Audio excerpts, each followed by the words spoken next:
The budget I will be reviewing is for the Department of Justice, Bureau of ATF, Arson, Tobacco, and Firearms. So I will be reviewing the 20% budget cut for the Department of Justice, Bureau of ATF.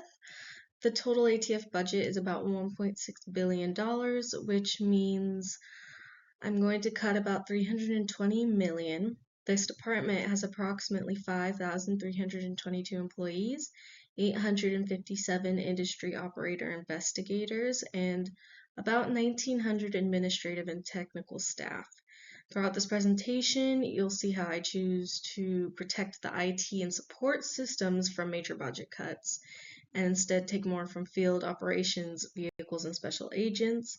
And in the end, I will discuss more the impact on each division and the overall agency impact. As an overview, the total budget is $1.6 billion divided by 20%, which means my new budget is $320 million. And with cutting personnel and operations, I'm going to take 75% from operations and 25% from personnel. Moving on, I will be getting into the cost breakdown for personnel and operational cuts. So for the personnel portion of this cut, I will have $80 million since the average cost per ATF employee is around $300,000. That equals a loss of roughly 267 total employees. And instead of cutting evenly across all job types, I focused my biggest cuts on special agents. So taking a look at the breakdown, that reveals 187 special agents, 27 industry operator investigators, and 53 administrative and technical staff cuts, with 0 IT cuts.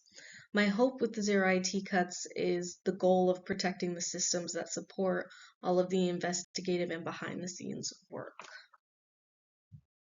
Now, taking a look at the operations, the total cut is $240 million, and here is how I've decided to divide it. $100 million from vehicles and fleet, $60 million from field equipment, $40 million from buildings and leases, and only $10 million from IT. The biggest operational hit is going to be the fleet and vehicles, which means fewer take-home cars, delayed fleet replacements, and more shared vehicles between the divisions. I'm going to be taking a look at the personnel cut impacts and the operation cut impacts. For personnel, due to the cuts on personnel, the cuts do hit the frontline work the hardest. Losing 187 special agents means fewer people to investigate violent crime, gun trafficking, and explosives cases. The cases will definitely get slower and caseloads will get bigger. And some operations may get delayed or even dropped completely. For the IOIs, losing 27 employees means fewer inspections of gun dealers and more backlogs, which increases the risks of illegal firearms cases slipping through the cracks. In addition, cutting 53 admin and tech staff does slow down evidence processing and communications, as well as overall efficiency. Lastly, I want to mention that by protecting IT, all core systems like the NIBIN, firearms tracing, and cybersecurity do stay functioning. This allows the agency to still have strong digital support, even with the fewer people in the field. Now, for the operational cuts impact, it mainly affects mobility, surveillance, and field readiness. The big fleet cut does mean that agents will have less flexibility to respond quickly or travel between states for investigations.